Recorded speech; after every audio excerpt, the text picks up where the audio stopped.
Bueno, en primer lugar me corresponde dar las gracias al Ayuntamiento de Campo de Suso por permitirnos usar estas estupendas instalaciones que además hoy están tan bellamente decoradas con motivos de la festividad de difuntos de Samaín.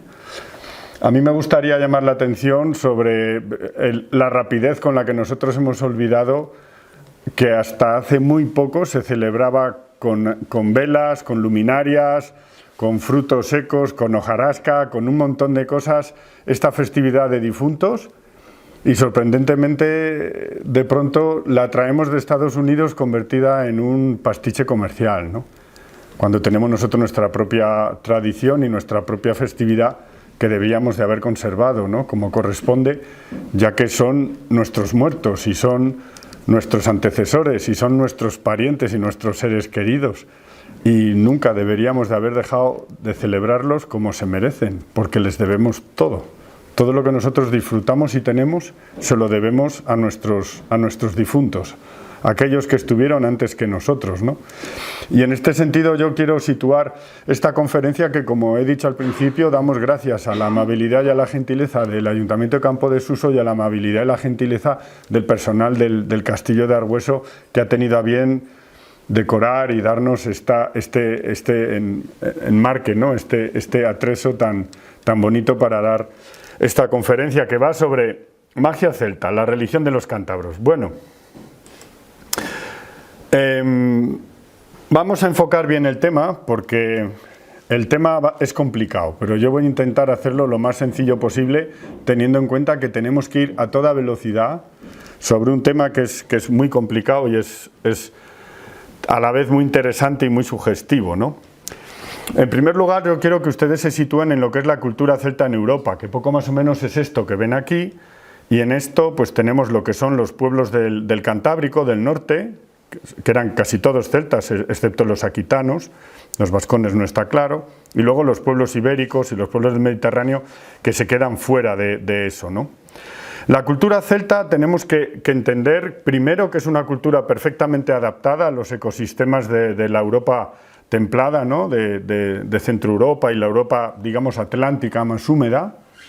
También que es una cultura profundamente campesina y que es una cultura también que le sacó a la montaña todo el partido posible que se podía sacar a los paisajes de montaña de Europa, ¿no? Eso también hay que tenerlo en cuenta, porque desde ese punto de vista la cultura celta construyó en el norte de la península ibérica un arraigo, un sistema cultural que ha pervivido hasta hoy en día, y nosotros somos resultado de esa adaptación y de ese arraigo, ¿no? También tenemos que entender que son culturas de prestigio guerrero.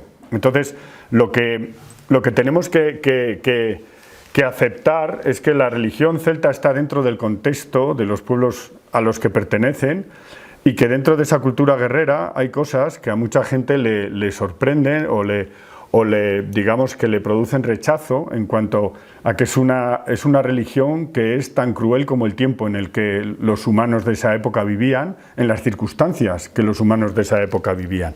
Entonces nosotros tenemos en la península ibérica dos territorios perfectamente definidos desde el punto de vista cultural, pero si ustedes se fijan también, y en la Edad del Hierro, desde el punto de vista ambiental y geográfico, por un lado está el sur y el levante, con un clima mediterráneo y que está proyectado hacia el Mediterráneo en sí. Luego tienen otra parte que es de clima continental atlántico, mucho más en la Edad del Hierro, que había una pulsión fría y era un clima mucho más fresco, mucho más intensamente frío en invierno, etcétera, que lo que estamos viviendo ahora, más parecido a hace 30, 40 años, incluso un poco más, ¿no? Mucho más frío y extremo. En esta península ibérica de la Edad del Hierro, pues tenemos dos tipos de pueblos, ¿no? Los indoeuropeos y los pueblos del Mediterráneo. Dentro del ámbito indoeuropeo, pues tenemos la cultura celta, que tiene muchas denominaciones. Ahí ven un montón de pueblos que se denominan de muchas maneras y que todos ellos forman parte de la cultura celta. Estos dos mundos son muy parecidos, viven en la misma época y son dos culturas muy similares. Similares no significa iguales, ni idénticas, ni parecidas. Son culturas que tienen dos caminos completamente distintos. Y aquí hay una discusión muy interesante entre los colegas arqueólogos de la prehistoria final. Hay mucha gente que cree que los pueblos célticos y los pueblos germanos llevaban una trayectoria en la que, entre comillas, llegaban tarde a los fenómenos del surgimiento de las ciudades y las altas culturas del Mediterráneo. Desde ese punto de vista se les valoró como pueblos atrasados con respecto a lo que estaba ocurriendo en el Mediterráneo. Pero es que esto no es exacto en absoluto. Esta gente no llegaba tarde a ningún sitio. No son caminos convergentes, sino paralelos. En el mundo celta y en el mundo germano, el mundo indoeuropeo, se estaba siguiendo una trayectoria que está dentro de su cosmovisión y de su mundo cultural e ideológico, y en el mundo mediterráneo otra que es diferente. Y eso también se va a ver en la religión, porque la religiosidad, mucha gente intenta estudiar la religión celta a partir de las religiones del Mediterráneo y las cuentas no salen. Por mucho que los romanos describan realidades desde su punto de vista de gente que conoce la religión del Mediterráneo, las cuentas no nos salen porque estas religiones son diferentes y tienen un origen diferente. Entonces, es muy importante entender que los cántabros eran un pueblo celta de origen indoeuropeo, como muchos otros pueblos de Europa occidental. A veces entre los más jóvenes, ¿no?, e incluso estudiantes de universidad, que deberían profundizar más en los estudios que están haciendo, es muy común que nos pregunten, vamos a ver, ¿cómo van a ser celtas si son cántabros? ¿Esto tiene algún problema para alguien? Quiero decir, yo por ejemplo soy de Barruelo, ¿no? Soy de Palencia, ¿no? Soy campurriano, soy de Bajo Campo, ¿no? ¿Soy montañés? Sí, soy montañés. ¿Soy español? Sí, soy español. ¿Soy europeo? Sí, soy europeo. ¿De qué equipo de fútbol soy? Del que sea. ¿Cuántas identidades tengo? Un montón de ellas. Se incluyen unas en otras. Y ahora estamos llegando a unos puntos extremos en los que las personas solo pueden ser una cosa. Si eres del Madrid no puedes ser de la selección española o de la selección. Si eres de Bilbao no puedes ser de... Pues es que los seres humanos han sido así desde hace mucho tiempo. Y si no comprendemos esto, no vamos a comprender cómo es posible que hubiera un sistema religioso generalizado en todo el occidente y centro de Europa, con unos mismos dioses, unos mismos rituales y tal, que a la vez tenían diversidad en las distintas regiones de Europa. Es decir, hay cosas que son generales y hay cosas que son específicas. Y esto es lo interesante de todas las culturas, incluida la nuestra, ¿no? Dentro de nuestro país caben muchas cosas, somos muy parecidos en muchas cosas y muy diferentes en otras. Pero cuando salimos fuera, los extranjeros nos cogen enseguida. Tú eres español, ¿no? Y da igual de qué región seas. Por eso lo de las identidades hay que tener cuidado, y más en las identidades religiosas, que son cuestiones de identidad esencial que tienen una raigambre enormemente profunda en las mentalidades colectivas y también individuales o personales de la gente. Aquí tenemos este mapa en el que vemos más o menos los pueblos que están en el norte de la península ibérica en época anterior a la conquista romana. Y bueno, pues vemos cómo a lo largo de la conquista romana, pues por ejemplo los cántabros pierden toda la parte oriental de su territorio. Esto es una cosa que nosotros estamos empezando a publicar y a intentar generar discusión, porque creemos que esto no está bien enfocado, no está bien interpretado. Tenemos a los verones, los vascones, que como decimos está ahí el problema de si eran célticos indoeuropeos o si tenían una lengua vascónica o no, parece ser que no. Los astures, los galaicos también, y los brácaros, que eran ya celtas dentro de la Lusitania. Bueno, ¿qué tipos de sociedades son estas? Bueno, primero en la Edad del Bronce se produce ya un proceso completo de sedentarización. Eso sí, tanto en el bronce final y en la primera edad del hierro hay un montón de cambios tecnoeconómicos y tecnológicos, es decir, que cambia la forma de explotar el territorio, que les insisto es completamente campesina y ganadera, es una cultura ya de campesinos completamente. Aquí lo que tenemos es una sociedad que son sedentarias en un territorio, pero no en un solo núcleo. Es decir, no es una sociedad de gente que vive en un pueblo, sino de gente que vive en un territorio y que tiene varias casas, la casa de verano, la casa de invierno, porque son pastores.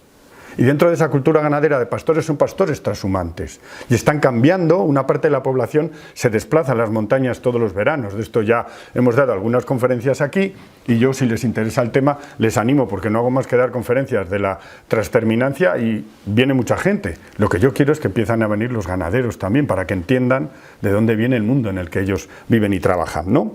Bueno, también es la sociedad en la que surgen los castros, ¿no? Son sociedades castreñas. esos castros están en un determinado espacio dentro del territorio, por lo cual ya no nos cabe hablar de sociedades salvajes que viven en cualquier sitio. Esta gente sabe muy bien dónde vive, sabe muy bien dónde están los distintos espacios en su territorio, sabe dónde están los distintos espacios geográficos, los distintos fenómenos naturales, y eso va a tener también mucha importancia en las cuestiones religiosas.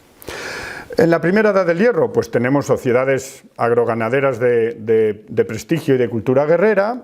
Al principio son aristocráticas, con jefaturas de tipo carismático, y luego estas sociedades ya van a dar paso a las sociedades de los Oppidum, unas sociedades más democráticas, entre comillas, con senados, con otro tipo de funcionamiento. Bien, estas sociedades tienen ya claramente especialistas religiosos, lo vamos a ver.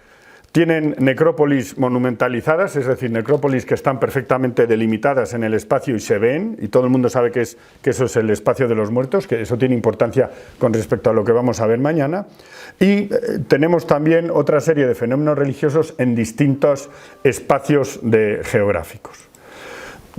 Si alguien tiene el teléfono encendido, yo le rogaría por favor que lo apagara, porque lo estamos grabando en vídeo y sería interesante que no tuviéramos así algún espectáculo musical fuera del programa. Pero bueno, seguimos con esto. Bien, la religión de los celtas. Bueno, la religión de los celtas es enormemente atrayente para muchas personas por varios motivos. Uno de ellos es porque forma parte de nuestra base cultural, ¿no? Y esto se ve en que yo, por ejemplo, como arqueólogo, cuando llego a los sitios y hablamos de cultura celta, a la gente le entra una enorme inquietud. Y eso tiene que ver más con el inconsciente colectivo de las sociedades que a lo mejor con los conocimientos culturales que la gente tiene. La gente se siente de una determinada tradición y eso es una cuestión completamente irracional que no se cambia fácilmente porque forma parte de ese arraigo, de eso inconsciente que se transmite generacionalmente en el hábitus de la gente. Y el hábitus es una cosa que es muy difícil de alterar. Entonces en este país también hay una corriente celtoescéptica muy intensa que niega el fenómeno céltico y la cultura céltica, y es muy sorprendente porque ellos lo niegan y dicen que es un constructo artificial, político, etcétera, etcétera, pero la realidad es que la gente lo siente dentro de ellos y eso tiene que tener una explicación, ¿no? La gente siente esos antepasados celtas, siente otros antepasados, pero los celtas especialmente, y eso tiene su origen que vamos a ver a lo largo de esta conferencia. Dentro de toda esta atracción por lo céltico, pues sinceramente, también hay muchas cosas que son completamente incorrectas, incluso algunas son mentira, no solo mentira, sino mentira podrida. Es decir, invenciones, delirios y adaptaciones libres de creencias que no tienen nada que ver con nada de lo que fue la cultura celta. Bien. De la cultura celta en realidad sabemos poco, pero lo poco que sabemos es bastante fascinante. Ahora, con lo poco que sabemos ya podemos empezar a construir un poco cómo era la cultura celta, qué es lo que la formó, cómo se desarrolló y ver que es un continuo que viene desde la Edad del Bronce. ¿Podemos decir que en la Edad del Bronce eran celtas? No. ¿Se consideraban celtas? No. Como no tenemos ninguna fuente no sabemos cómo se consideraba. La etiqueta celtas es una etiqueta que ponen los griegos y los romanos desde fuera. Es decir, todos estos pueblos es que son iguales, hablan la misma lengua, tienen las mismas costumbres, son igual de peleones, visten parecido, no hay quien los soporte, son unos bárbaros, huelen muy mal y hay que acabar con ellos, sobre todo los romanos después del trauma de que les conquistaran en el siglo IV. Bueno, luego el fenómeno de la religiosidad, pues cuando se estudia desde el punto de vista de los textos clásicos, pues son bárbaros, ¿no? Son bárbaros y crueles, ¿no? Porque hacen sacrificios humanos, hacen hecatombes, etcétera, etcétera. Que los romanos y los griegos también los hacían, pero debe ser que los hacían a escondidas o lo hacían sin darse cuenta de que los hacían, ¿no? Pero hacían exactamente las mismas cosas, porque también los griegos y los romanos tenían un origen indoeuropeo en sus culturas. Lo que pasa es que estaban completamente permeados y empapados de la cultura del Mediterráneo y hay muchas cosas, pues eso, que vistos en los demás, pues son más horribles que hechas por uno mismo, ¿no? Bien, y luego está también lo del encanto legendario de las brumas, los bosques, la oscuridad y la magia celta, que eso es lo que vamos a ver. ¿Cómo es la verdadera religión de los celtas? Bueno, en toda Europa tenemos un corpus de creencias muy similares, unos dioses muy similares, los mismos en realidad, y unas creencias básicas que son también muy parecidas.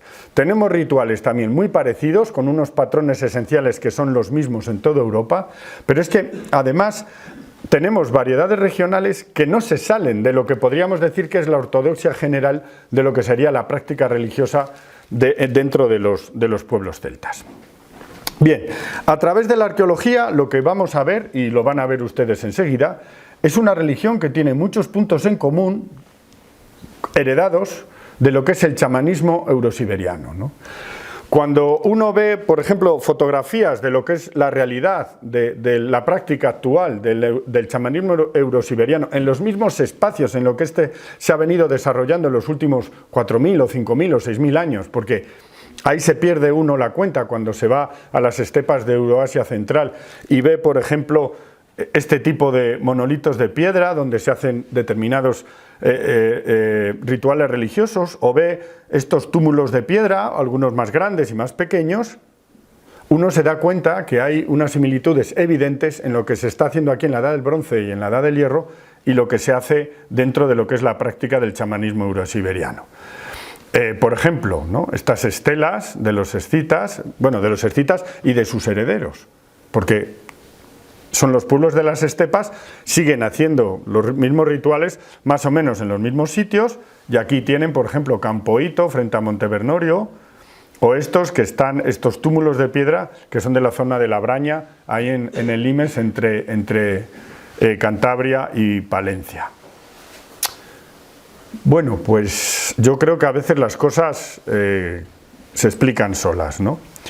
Estos espacios llenos de telas de colores, donde los chamanes eurosiberianos pues tocan sus tambores, hacen sus ceremonias, sus videncias, otras estructuras mejor construidas, pero que si a esta estructura, por ejemplo, le damos 2000 años, tenemos uno de los túmulos de piedra que nosotros investigamos y excavamos por los bosques del Valle de Santullán, pues tienen mucho que ver con esto.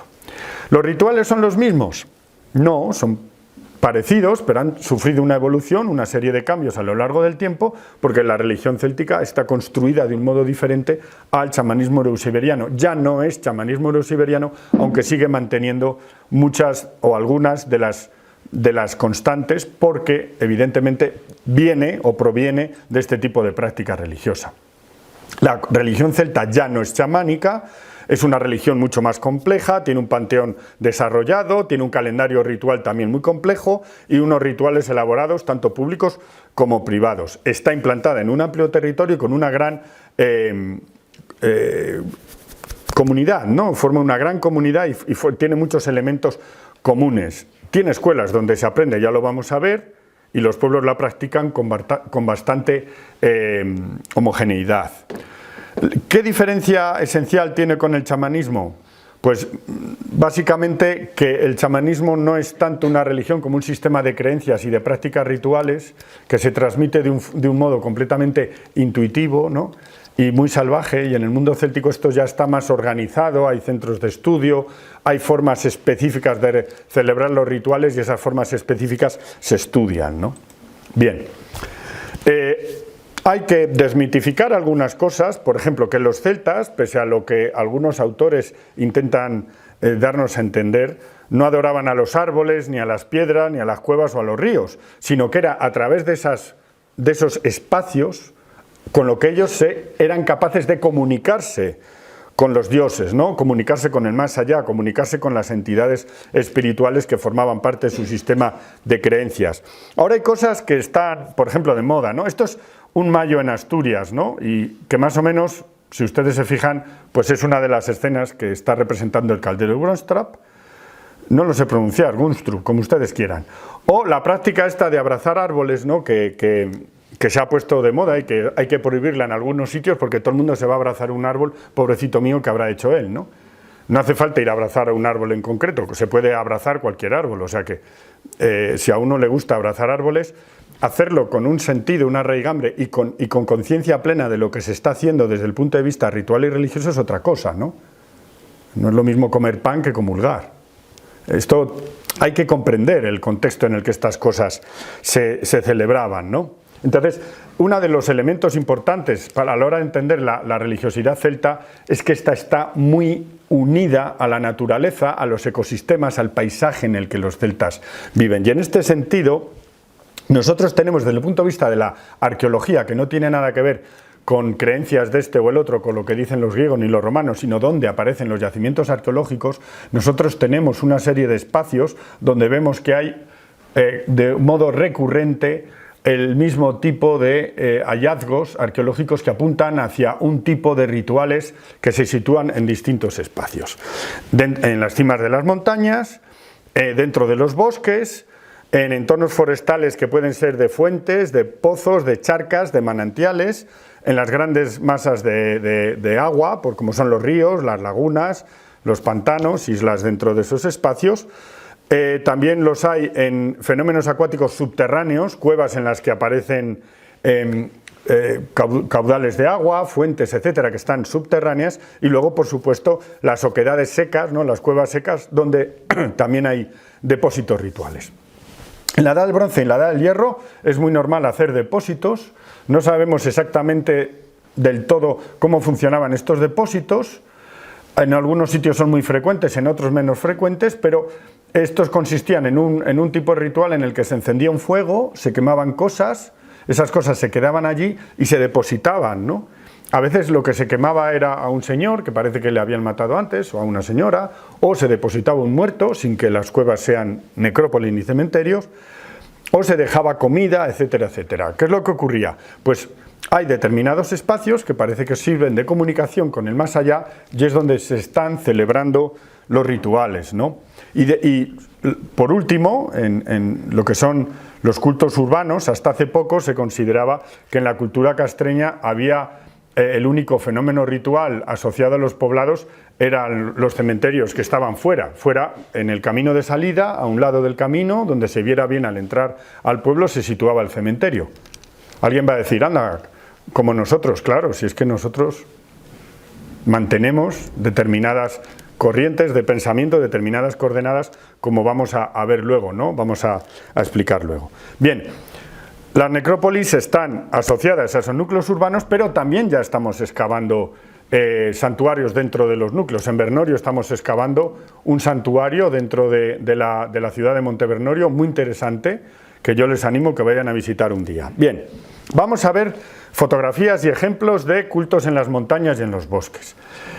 Una fotografía obligada es la Braña, donde hay túmulos de todos los tipos y tamaños. Es un espacio tremendamente interesante. Esta fotografía ya hoy en día no sería posible porque todo esto está lleno de escobales de 2 o 3 metros. El abandono de las brañas tampoco nos favorece en nada a los arqueólogos, que vemos dificultado nuestro trabajo. La Braña tiene tal cantidad de monumentos que si estuviera bien limpia y todos esos monumentos se pudieran ver, colocar, delimitar y etiquetar, sería uno de los puntos rituales de Europa, probablemente con más monumentos religiosos de toda la Europa céltica, o prácticamente el que más. Y esto es interesante para que lo sepamos, ¿no? La Braña está ahí al lado del límite entre Cantabria y Castilla y León, y es un espacio de una importancia ritual enorme, arqueológica enorme, y está cubierto de escobales, ¿no? Y, a ver, ¿cómo pido yo que me limpien un espacio tan grande de escobas, ¿no? Con lo que eso cuesta, solo en diésel. Solo en las desbrozadoras y tal, y la gente que hace falta y tal. Eso, ¿por qué está este espacio situado aquí? El espacio se llama La Braña. Por eso está ese espacio ritual ahí, porque las brañas tenían una gigantesca importancia en la economía de estas gentes, enorme, fundamental. Luego tenemos otros túmulos que están dentro de bosques. Fíjense el tamaño de esta señorita, no es muy alta, pero bueno, es un humano adulto, y fíjense este túmulo de piedra. Yo no sé si se fijan aquí, este señor soy yo, hace muchos años, y vean aquí los túmulos de piedra que hay alrededor, pero vean, por ejemplo, estas estructuras rectilíneas que son como murallas, que no encierran nada ni van a ningún sitio, porque son espacios procesionales, ¿no? Que uno da vueltas alrededor. Ahí son parecidos a los que hay en Stonehenge, y todo esto que ven, todas estas manchas que ven, pues prácticamente todo son túmulos o concentraciones de túmulos. Esto está aquí desde hace entre 2.000 y 3.000 años, construido en esta época y son los resultados de rituales religiosos concretos que no conocemos bien porque son cosas muy difíciles de excavar. Bien, cultos en las zonas acuáticas, donde hay corrientes de agua, donde hay nacimientos de río, donde hay esos espacios, a veces hay ermitas, a veces hay santuarios, y la gente pues se ve impelida, se ve impelida o se ve impulsada a hacer cosas que ya se hacían hace 2000 o 3000 años, como ven aquí, ¿no? Como lo de colgar cintas de colores en los sitios donde nacen los ríos, ¿no? ¿Qué es lo que se hacía en la Edad del Hierro, en la Edad del Bronce? Se dejaba algo valioso por, pues a lo mejor, agradecimiento a una deidad de las aguas, o por un favor concedido, o porque no hay suficiente agua, o porque es un año muy seco, no lo sabemos bien, pero esos objetos aparecen a veces en los cauces de los ríos, aparecen en ríos o arroyos que se han quedado secos, y nos están explicando cómo esta gente tenía rituales concretos. Es decir, la gente dejaba cosas valiosas, y esto es otra cosa que quiero recalcar, porque por si no lo mencionan a lo largo de la conferencia, nosotros estamos acostumbrados a ver los fenómenos religiosos desde un punto de vista completamente cínico. Se nos ha olvidado que hace 5 o 6 generaciones, en el siglo XIX, la gente no era solo formalmente cristiana o formalmente católica, creía fervientemente en el catolicismo, ¿no? En la Edad del Hierro, los celtas les pasaba lo mismo. La mayoría de ellos creían fervientemente en esa religión que practicaban, porque formaba parte integral de su vida. Y nosotros, claro, pensamos, bueno, vamos a ver, la ciencia nos explica que la religión es falsa. No, si la religión es una cuestión subjetiva, no es ni verdadera ni falsa. Desde el punto de vista de una ciencia social, la religión es completamente verdadera porque existe como fenómeno social. Otra cosa es que los científicos tengan que desarrollar un ateísmo metodológico. Pero yo, un fenómeno que me estoy dando cuenta es que los jóvenes actuales que no han estudiado ninguna religión o que son completamente ateos, incluso involuntarios, ¿no? Y que no tienen formación religiosa, les cuesta mucho entender los fenómenos religiosos. No tienen referentes religiosos, les cuesta mucho entenderlos. Entonces, ya no es un problema de que cuando los científicos estudiamos la religión, una parte de nosotros nos damos cuenta de la enorme complejidad que tiene ese tipo de fenómeno social, y otra parte no entiende ni papa. Y eso es un problema como científico. Es como un científico ciego que quisiera estudiar la luz. O un pintor ciego, ¿no? Que dirá conferencias sobre el color, etc. Con eso no quiere decir que los científicos tengan que ser religiosos, pero tienen que hacer un esfuerzo por comprender los fenómenos religiosos, porque aunque nosotros tengamos que ser ateos metodológicamente, nosotros tenemos que ser capaces de comprender también los pensamientos y los sentimientos que van unidos al fervor religioso, porque si no, no vamos a comprender ese fenómeno social. Y hay una traslación a veces de ese escepticismo a la gente del pasado, y llegamos a pensar que la gente del pasado era tan cínica como lo somos ahora en la actualidad, y que hacían rituales pero no creían en ellos, iban a morir a la guerra pero no creían en la causa por la que luchaban, se iban a atacar a otro pueblo pero no querían ir, estaban con una mujer pero no la querían. Es que la mayor parte de la gente sí que cree en las cosas en las que hace, sobre todo en las culturas que no son como la nuestra, donde en la coherencia con el sistema de pensamiento está la supervivencia del grupo. Es decir, la gente creía en esas cosas porque le daban de comer. Y aunque nosotros podamos decir, no, que reces una cosa no significa que vaya a venir la estación siguiente. No, si eso es evidente. Pero a ellos les funcionaba. En su mecanismo y en su estado de conocimiento les funcionaba. Y eso hay que respetarlo y hay que entenderlo. Los del pasado no eran tontos. Eran todo lo listos que podían ser, exactamente igual que nosotros cuando nos juzguen dentro de 2 o 3000 años. Que lo tengamos en cuenta. No vamos a estar aquí ninguno. Bueno, ya lo vamos a ver, que a lo mejor sí. Vamos a seguir con esto. Bien. Cultos en las cavidades. Pues es lo mismo. Hay un montón de cuevas que tienen un montón de objetos dentro. Y claro, es inexplicable, porque ¿qué hacen todos estos objetos aquí adentro? ¿Por qué han dejado aquí esto, unas cosas quemadas, otras no, medio cacho de un tío, el cráneo de otro quemado, luego aquí hay unos peines o unas herramientas o unos adornos? ¿Esto quién lo ha dejado aquí?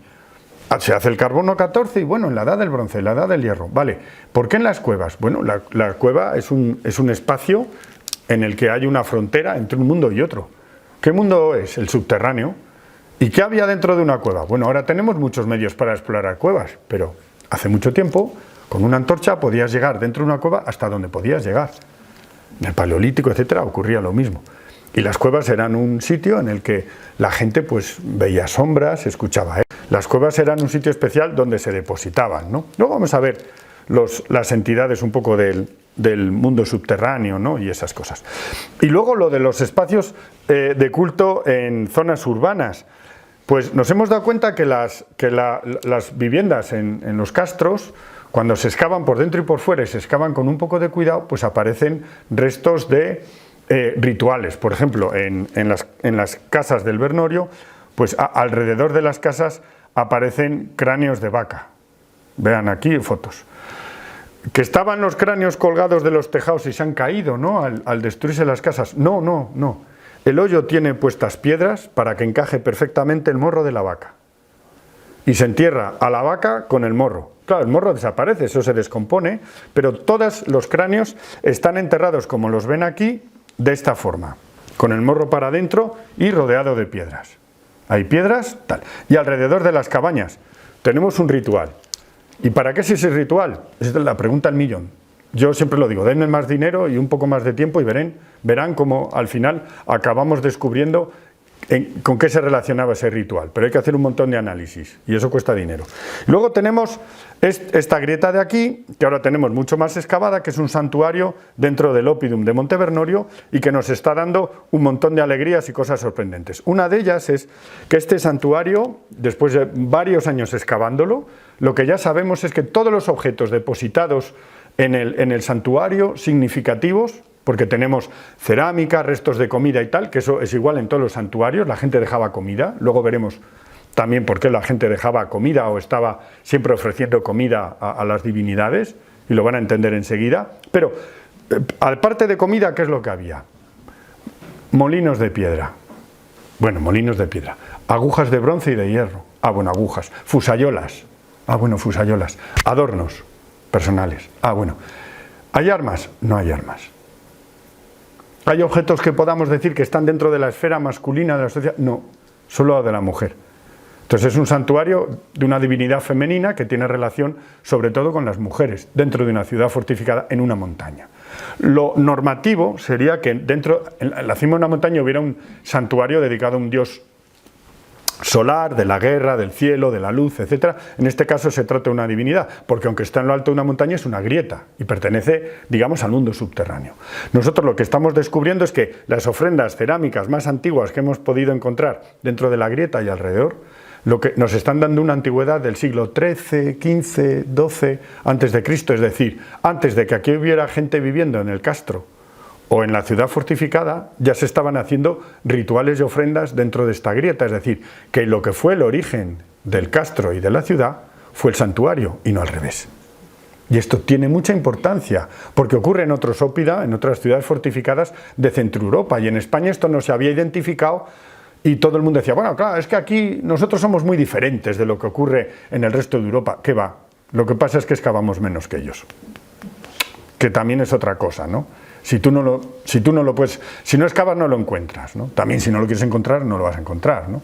Así que eso también hay que tenerlo en cuenta a la hora de establecer, ¿no?, si esto existe, está o no está. Bien, los humanos en el mundo celta, pues los humanos ven el mundo en el que viven, es decir, la Tierra, el planeta Tierra, el marco físico, como un sitio que está organizado a partir de un centro, en todo alrededor, una especie de círculo, en el que encontramos distintas áreas que no tienen que ver con nuestros puntos cardinales, eran otro, y luego regiones, ¿no?, que pertenecen a los vivos, a los muertos, el arriba, el abajo, etc. Bien, a partir de esta organización del mundo, los celtas podían establecer, por ejemplo, elementos de adivinación, ¿no?, auspicios, o ver pronósticos, ¿no? Por ejemplo, alguien va a hacer algo, va a empezar a construir una casa y ven pasar unos cuervos de izquierda a derecha, de la zona oscura hacia la zona luminosa, y consideran, por ejemplo, si son cuervos,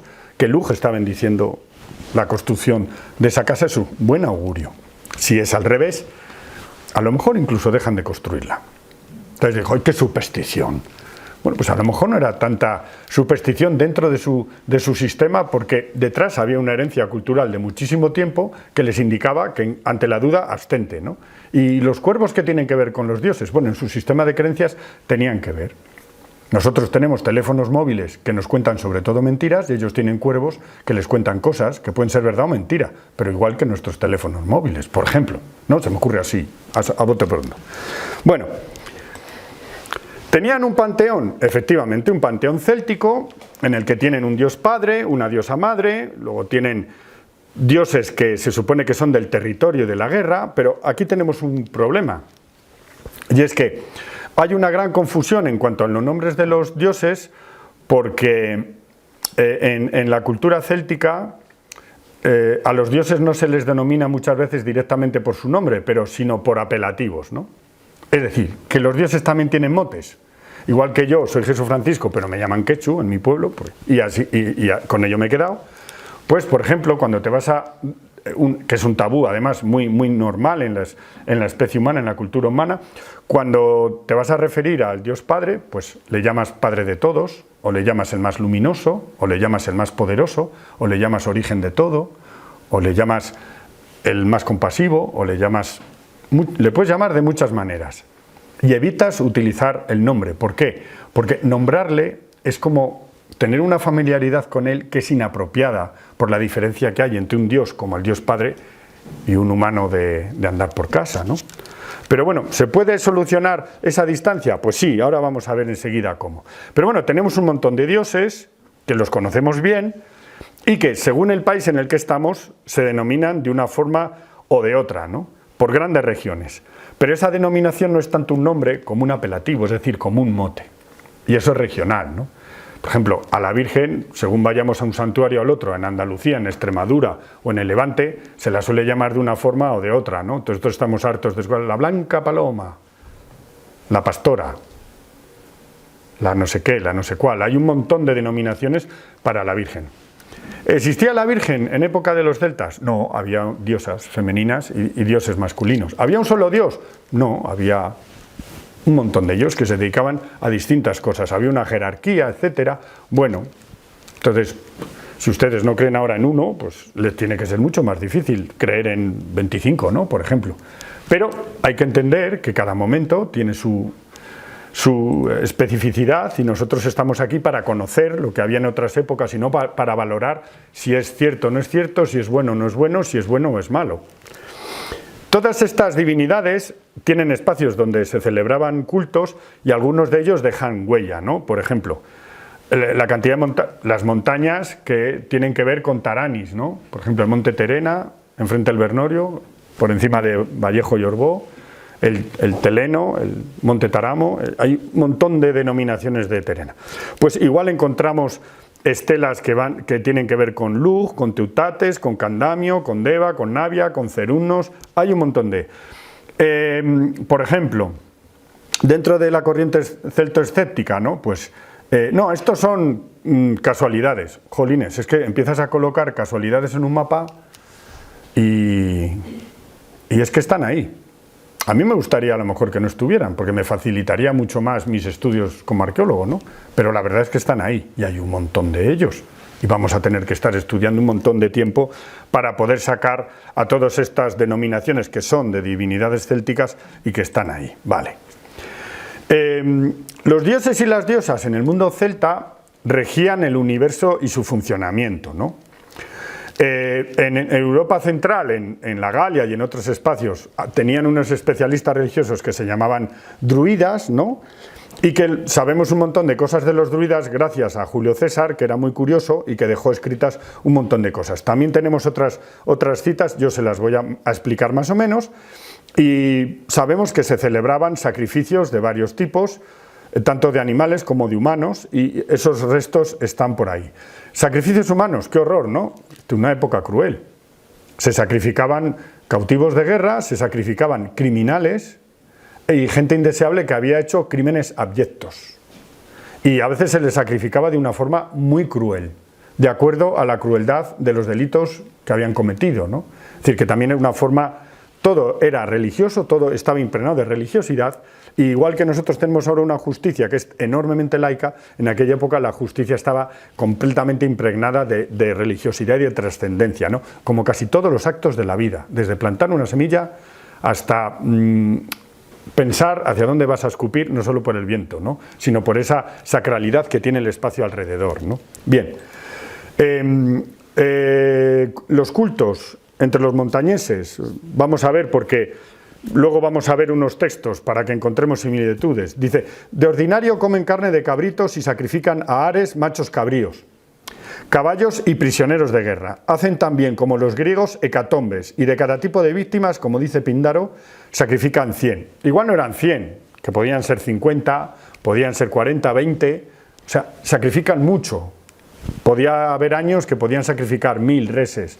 Hay por ahí algunos rituales en el norte de la India, en el Tíbet y tal, a la diosa Gadima, que sacrifican todos los años reses. Es increíble la de animales que se matan. Es una hecatombe, es un tipo de ritual que ha sobrevivido. Fíjense que estos son pinturas de Numancia y aparecen unos señores con unos trajes tochulos y unos cinturones muy estrambóticos. Este está sujetando sobre una especie de mueble a un pájaro y tiene aquí una copa, y me da la impresión de que el pájaro le va a pasar algo. Y fíjense este sombrero de capirote que lleva, ¿no? Que le está caracterizando como especialista religioso. Bueno, en Centro Europa se llaman druidas, ¿no? Vamos a ver Estrabón, por ejemplo, que seguramente ha cogido la información de Posidonio. Hay 3 grupos que gozan de especial distinción: los bardos, los vates y los druidas. Los bardos son poetas cantores, los vates tienen funciones sagradas y estudian la naturaleza. Los druidas se dedican también al estudio de la naturaleza, pero añaden el de la filosofía moral y son considerados los más justos, por lo cual se les confían los conflictos privados y públicos, jueces, incluso el arbitraje en caso de guerra, y han llegado a detener a los que se estaban alineando ya para el combate. Les incumben especialmente las causas criminales y piensan que cuando proliferan estas es signo de abundancia para la región. ¿Por qué? Hay muchos criminales, hay muchos sacrificios. Los dioses están contentos y la región se limpia y todo funciona bien y la naturaleza es generosa. Gracias a Dios eso ya no lo creemos, porque si no, imagínense si creyéramos que la naturaleza va a funcionar mejor o la economía va a funcionar mejor si empezamos a sacrificar criminales o cautivos de guerra, ¿no? Pues esto sería una cosa tremenda, ¿no? Bien, Julio César, los druidas atienden al cultivo divino, ofrecen los sacrificios públicos y privados. Públicos y privados. O sea, que también había, digamos, rituales religiosos de familia, de andar por casa. Interpretan los misterios de la religión. A su escuela concurre gran número de jóvenes a instruirse, siendo grande el respeto que les tienen. Esto es muy parecido a lo de ir a estudiar a los seminarios. Posidonio, enseñan muchas cosas, realizando sus encuentros en una cueva o en las profundidades del bosque. ¿Dónde encontramos los depósitos? ¿Dónde encontramos los túmulos? En las cuevas. Yo les he enseñado fotos, ¿no? Pam, pam, pam. Y esto es lo que dice la gente de esa misma época.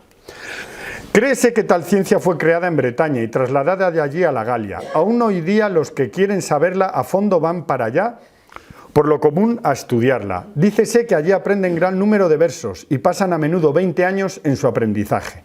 No tiene por lícito escribir lo que aprenden, no obstante que en casi todo lo demás, de negocios públicos y particulares, se sirven de caracteres griegos. Es decir, que cuando hacen pactos o hacen negocios utilizan la escritura con alfabeto griego, a esto se refiere los galos, pero que cuando se trata de cosas religiosas no sirve escribirlas, se tienen que aprender de memoria. Es decir, cada especialista religioso tiene que ser un libro sagrado, tiene que tener memorizado todo lo que se puede saber.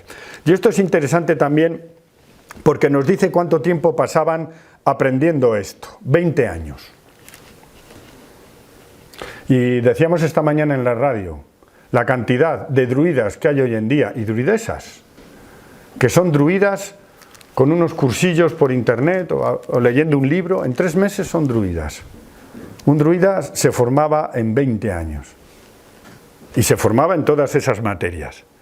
Más o menos lo que tarda un monje tibetano también, es que se pasa toda una vida, ¿no? Cómo nosotros no solo desacralizamos las cosas, sino que las hacemos superficiales. Que es que tenemos gente dando consejos a los demás de salud, de trascendencia, de espiritualidad, de sus familiares que han muerto, que están vivos, gente que se dice a sí misma druida y que nadie sabe de dónde han sacado ese conocimiento. ¿De dónde han sacado ese conocimiento? Por lo menos han estudiado una carrera de historia y han estudiado la religión celta, tienen una tesis sobre eso. Pues a lo mejor por eso nosotros ya no creemos tanto en las cosas que deberíamos creer, porque las falsificamos, ¿no? Pero esta gente sí que creía. Dice, por dos causas, según yo pienso, han establecido esta ley, la de no escribir los textos sagrados, porque ni quieren divulgar su doctrina, es decir, no hacen proselitismo, no les interesa. El que quiera conocerlo lo tiene que practicar, ni tampoco que sus estudiantes, fijados en los escritos, descuiden en el ejercicio de la memoria. Lo que suele acontecer a muchos que teniendo a mano los libros aflojan en el ejercicio de aprender y retener las cosas en la memoria. No solo tener las cosas en la memoria, sino comprenderlas. Y una de ellas es las efemérides astronómicas. 19 años, 20 años, el recorrido del Sol. Es un año solar entero. Todas las efemérides posibles las aprendes. ¿Cómo vas a interpretar el cielo? ¿O cómo vas a interpretar augurios? ¿O cómo vas a interpretar determinadas cosas si tú no has visto esos fenómenos por ti mismo, ¿no? Pues ahí estamos. Todo tiene su explicación.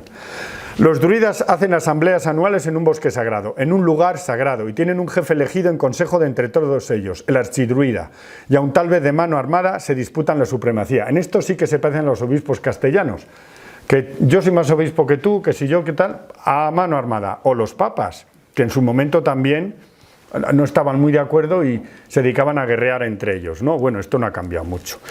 Pomponio Mela. Los druidas pretenden conocer las dimensiones y la forma de la tierra y del mundo, el movimiento del cielo y los astros. Julio César, sacrifican hombres o hacen voto de sacrificarlos, para cuyos sacrificios se valen del ministerio de los druidas, es decir, los que mataban a los sacrificados eran los druidas, ¿no? Los vates o eugages se dedicaban a la adivinación, algunos tipos de sacrificios y a la medicina a través de minerales, plantas y productos procedentes de los animales, algo muy similar a lo que hoy en día es todavía la medicina ayurvédica, ¿no? Que también exige un montón de años de formación para saber no solo diagnosticar enfermedades, sino cómo se curan a través de productos naturales, ¿no? Y los bardos, que se dedican al conocimiento de las sagas, que son los historiadores de aquella época, memorizando versos y versos y versos, y que luego tenían que ser recitadas cuidadosamente como cantos acompañados de instrumentos musicales.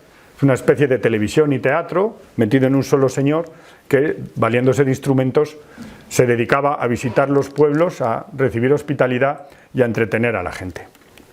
¿Había especialistas religiosos femeninos? Sí, las druidesas. Pomponio Mela nos explica, ¿no?, que hay mujeres que hacían prácticas. También había mujeres que profetizaban, y hay algunos casos notables, y mujeres que sacrificaban y luego descuartizaban los cadáveres, examinaban las entrañas, etcétera, etcétera. Exactamente igual que los hombres. Ahora, ¿les prestan atención los autores griegos y latinos? No. ¿Por qué les van a prestar atención? Si para los griegos y los latinos las mujeres no significan nada. Ese es el problema. Que en la sociedad céltica las mujeres sí significaban, eran la otra parte de la sociedad, pero en el mundo del Mediterráneo las mujeres no significaban nada. Y ojo, porque estas son dos tradiciones completamente diferentes. ¿Había mujeres que tenían funciones religiosas en el mundo mediterráneo? Claro que sí. Claro que sí. Ahora, ¿eso tenía alguna importancia para los hombres que escribían o que dirigían la sociedad y iban a la guerra? No, es que el papel de la mujer era otro. No era el suyo, era otro diferente. Y en el mundo celta sabemos que las mujeres tenían propiedades, se casaban, se divorciaban, iban a donde querían, entraban y salían, administraban las casas, las haciendas, tenían su propio ganado, a veces hasta peleaban, no sé, era un mundo completamente diferente. A la hora de buscar los conflictos en el pasado, dos culturas diferentes, ¿no? No un mismo origen de las cosas. Bien, ¿cómo se pasaba al más allá? Pues se pasaba al más allá a través de sustancias como eran las aguas, el fuego y algunos espacios como las cavernas y otros espacios mágicos. Bien, ¿qué es lo que creían los celtas? Que uno se moría, estaba un tiempo en el más allá y luego volvía otra vez y tenía otra vida. Anda, la reencarnación. Sí, efectivamente, la reencarnación. Y entonces, por ese motivo, los celtas creían que cuando se iba al más allá se pasaba por una especie de río o de corriente en la que tú olvidabas quién habías sido y pasabas a ser otro, porque luego al volver aquí no eras la misma persona, es decir, no se reencarnaban siendo la misma persona, sino gente cada vez diferente, ¿no? Entonces, decían que la creencia en la reencarnación era un acicate muy importante para la valentía en el combate. A ver, los celtas ya sabían que si se moría Vercingétorix, se moría Vercingétorix, y Vercingétorix no volvía a venir, venía, a lo mejor era el mismo alma, pero con otra personalidad. Es decir, esto, yo creo que el valor por aquí no venía, pero sí es cierto que ellos asumían la existencia desde otra forma de ver las cosas, ¿no? Vidas ininterrumpidas, o sea, una existencia ininterrumpida con muchas vidas, ¿no? Y entonces cada vida era solo una etapa en el viaje. Esto mismo lo creen miles y miles de budistas en el mundo y no les supone ningún conflicto ni ningún problema. Dentro de, por ejemplo, la religión cristiana se eligió lo de solo tienes una oportunidad para hacerlo bien, porque se exigía eso. También es cierto que la religión cristiana, como veremos ahora, eliminó otras cosas. El ritual funerario lo vamos a ver mañana más específicamente, pero para que se hagan ustedes una idea, y es que desde en la Edad del Bronce hay una diversidad de rituales que en la Edad del Hierro se convierten solo en el ritual de la cremación. Se queman los muertos, se queman todos los muertos o casi todos los muertos, como veremos, y los que no se entierran son verdaderamente excepciones que debemos considerar. Los neonatos, los niños que nacen sin haber acabado el ciclo de lactancia, sin que les hayan salido los dientes, no se pueden quemar porque no son seres humanos completamente desarrollados y no forman parte de la sociedad humana, no son seres vivos, o sea, no son humanos plenamente desarrollados. Entonces, ¿dónde se les entierra? Se les entierra dentro de las casas o alrededor de las casas. Y esto ha estado vivo hasta hace muy poco, ¿no? Por ejemplo, en zonas de Navarra, el País Vasco y en pueblos se seguía enterrando a los recién nacidos sin bautizar dentro del ámbito de las casas o debajo del alero de la iglesia o en la huerta del monasterio de las monjas, lo más cerca posible de un foco de algo que irradiara sacralidad, porque si no estaban bautizados no formaban parte de la comunidad de creyentes y no formaban parte de la comunidad de cristianos. Bien. La cosmovisión céltica y su visión del mundo físico. Hasta hace muy poco nosotros veíamos el mundo céltico así. El Sid, el más allá, donde están los dioses, los féricos y los humanos que ya se han muerto y han pasado. El mundo donde bajan los dioses, los féricos, están los humanos vivos y los espíritus humanos que vienen a hacer visitas o a aterrorizar a la gente, ¿no? Y ese es uno de los motivos de la fiesta de Samain, del meter a los muertos en cementerios, ir a celebrar con ellos y hablar con ellos a los cementerios para que no entren en las casas, ¿no?, a atormentar a la gente, ¿no? Y luego está el submundo, que es un mundo misterioso que conocemos muy mal, que tiene que ver con los rituales en las cuevas. Había unas divinidades ahí del inframundo, eran positivas, negativas. Es que lo de bueno y malo en el mundo celta no es una religión que tenga esa definición de lo bueno y lo malo. O sea, se acepta a la gente como es. El mundo no es ni bueno ni malo, tiene cosas violentas, agresivas, te salen las cosas bien o mal, pero no tienen esa creencia de que lo que me viene bien o lo que me hace feliz es bueno y lo que me hace desdichado o me produce dolor es malo, ¿no? Eso es muy simple, pero para ellos la vida era mucho más compleja, ¿no? Es como el chiste ese, ¿no? El cuento ese del pájaro que se cae en una moñiga. Y llega una nevada y si no se hubiera caído en la moñiga, pues se hubiera congelado, la moñiga les deja caliente. Bueno, esto es una anécdota, igual tendría que contar la historia mejor, pero si no, no acabamos la conferencia en un tiempo razonable. Bien, vamos a seguir dándole, porque ya queda lo más divertido al final. Bien, el multiverso celta.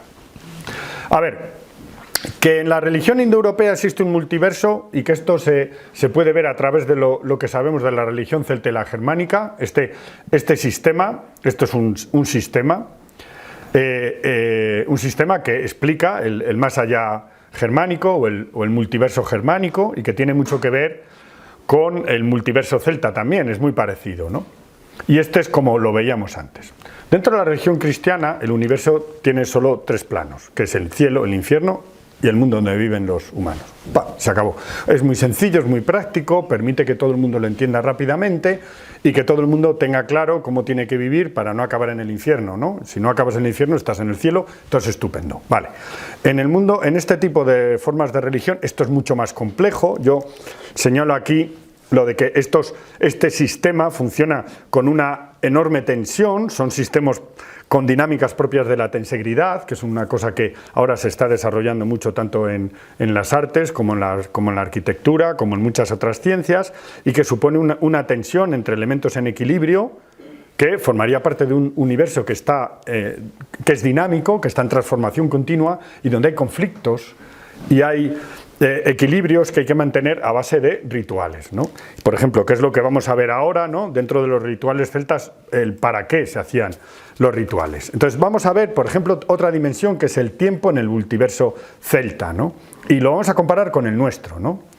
Las jornadas en el mundo celta empiezan por la noche, en el cómputo actual son días, ellos cuentan noches. O sea, el día empieza al anochecer y termina al atardecer del día siguiente, al anochecer empieza otro día. Nosotros lo hacemos al revés, ¿no? En realidad no del todo, porque se supone que el día empieza a las 12 de la noche. Pero para los celtas, las 12 de la noche era como por la mañana. Es decir, empiezan durmiendo. Cuando uno empieza el día durmiendo, ¿dónde está? En el otro lado. No aquí, en el otro lado. Se empieza el día en el otro lado y luego se continúa aquí. Bien. Periodos inferiores al mes, quincenas decrecientes y decrecientes lunares. Es decir, nosotros tenemos semanas de 7 días y ellos tenían quincenas lunares. Y se celebraba la luna nueva, no porque era la noche oscura, era aciago, pero se celebraba la luna llena, pues bailando y celebrando toda la noche en una especie de gaupasa estupendo, ¿no? Bailando y tal. Bien. Festividades, cada plenilunio, es decir, cada luna llena, y otras litúrgicas y culturales que vamos a ver luego muy brevemente. Nosotros tenemos cada 7 días el domingo, que es festivo, y otras litúrgicas y culturales que se establecen en el calendario de cada religión, ¿no? Años, 13 meses lunares, 12 meses. Periodos supraanuales, pues ellos tenían el saitlón, los años solares, son 19 años, y periodos comprendidos entre efemérides cósmicas. Y ustedes me van a decir, ¿y para qué querían los celtas un cómputo del tiempo astronómico que funcionaba con efemérides que se producen a escala de movimientos de las galaxias, ¿no? Pues como los mayas o otros muchos pueblos? ¿Por qué tienen esos sistemas de cómputo de movimiento de la más bien, ¿no?, de la galaxia por el espacio? ¿Esto para qué les sirve? Pues no sé para qué les servía, pero los desarrollaron. ¿Y cómo los desarrollaron? Sin telescopios ni nada. Pues los desarrollaron. O sea, es que no se puede negar la evidencia, pero ahí está, ¿no? Entonces, ¿ese tiempo de quién era? De los dioses. Es que los dioses son inmortales. Entonces, los dioses tienen un tiempo y ellos saben cuál es el tiempo de los dioses. ¿Por qué? Porque ellos quieren vivir en la tierra teniendo en cuenta el tiempo de los dioses. ¿Por qué? Porque los dioses les han dado la tierra, les dejan vivir aquí y ellos se quieren llevar bien con los dioses y celebran con ellos ese orden no solo en la tierra, sino en todo el cosmos. Y esto es una idea bastante sorprendente, ¿no? Bueno, y nosotros celebramos los cuatrienios con años bisiestos, las décadas, los siglos y los milenios, ¿no? Todo muy decimal y muy bien. Entonces, dentro de la religión celta hay un tiempo de los dioses y un tiempo de los hombres, y ellos tienen en cuenta los dos tiempos. Sorprendente. Bueno, y tenemos en el calendario ritual tenemos 2 periodos básicos que son uno de calor, luz y actividad y otro de frío, oscuridad y espera. Y eso tiene que ver con lo que se vive en Europa. Y eso es muy europeo. Ese tipo de funcionamiento, lo que está explicando es cómo funcionan los ecosistemas en toda Europa. Tenemos un periodo de invierno en el que los días son cortos, son oscuros, hay mucha nubosidad, no hay mucha luz, no se pueden hacer muchas cosas porque no se trabaja en el campo y son días de descanso, de reposo. Y luego tenemos otros que son de luz y tenemos una serie de fiestas cardinales, 2 principales, Samain y Beltane, que las tienen aquí, son los 2 ejes del año, y luego tenemos Imbolc y Lughnasadh, que los vamos a ver a continuación, que ustedes ahora yo se los digo con estos nombres y me dicen, a mí no, esto no me dice nada. ¿Y esto cuando se celebraba? ¿Y qué tiene que ver conmigo? ¿No tiene nada que ver conmigo? Sí, tiene mucho que ver con ustedes y lo vamos a ver enseguida. Bien. Cuando llegan los romanos eran muy tolerantes y siempre que tú sacrificaras al emperador y cumplieras con una serie de requisitos, te dejaban que creyeras en lo que tú quisieras.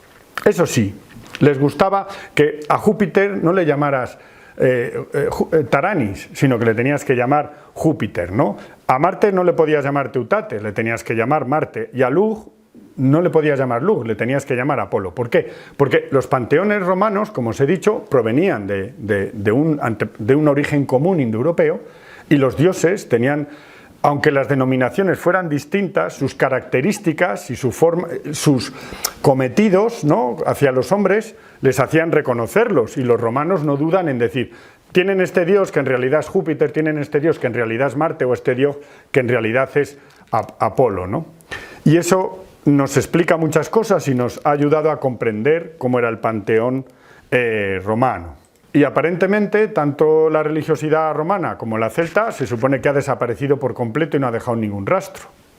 Pero nosotros cogemos el calendario ritual celta y el calendario ritual cristiano y empezamos a comparar.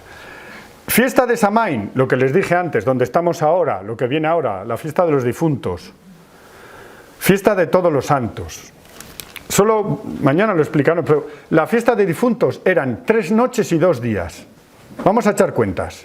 ¿Cuántos días de difuntos tenemos nosotros? Difuntos y todos los santos. 2.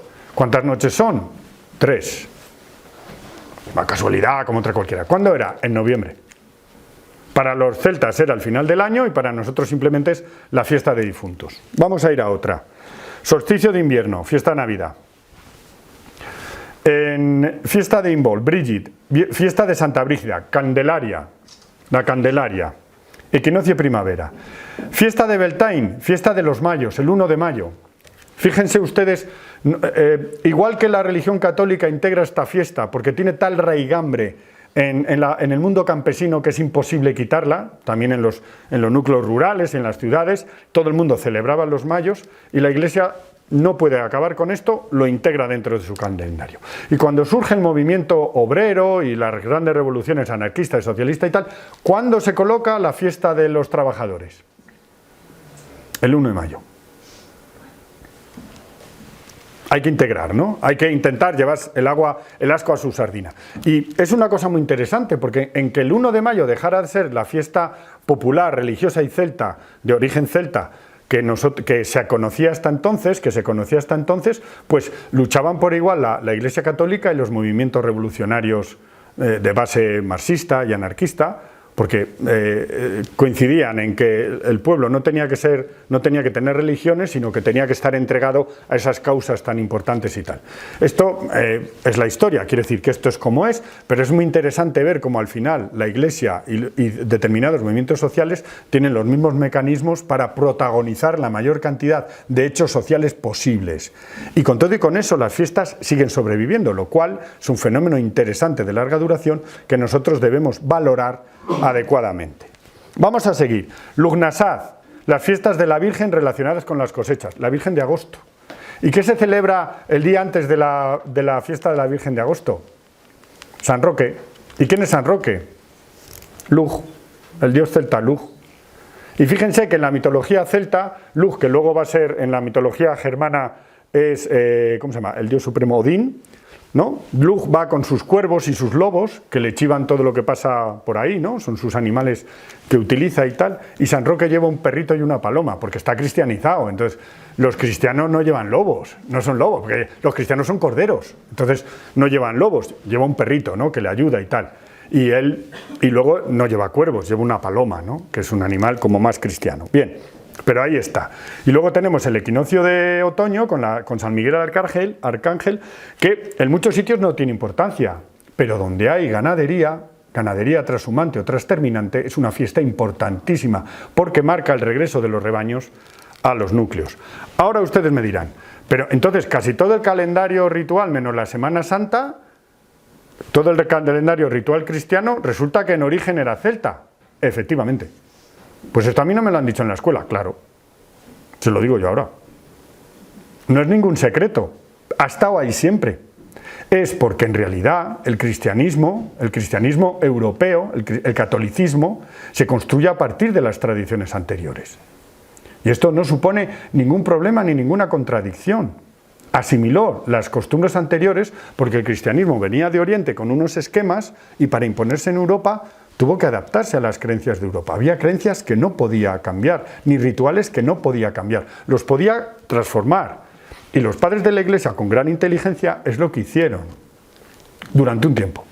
Luego ya llega otro tipo de ilustración, de fenómeno del racionalismo y todo esto, y entonces hay otro tipo de comportamiento hacia los fenómenos religiosos, pero hasta entonces es así, ¿no? Y esto hay que verlo de un modo crítico, pero aceptar las cosas como son sin ningún problema. Es decir, nadie hace bien o hace mal, hacen lo que hacen. Y en la historia, cuando pasan unos siglos, empezamos a decir si las cosas estaban bien o estaban mal.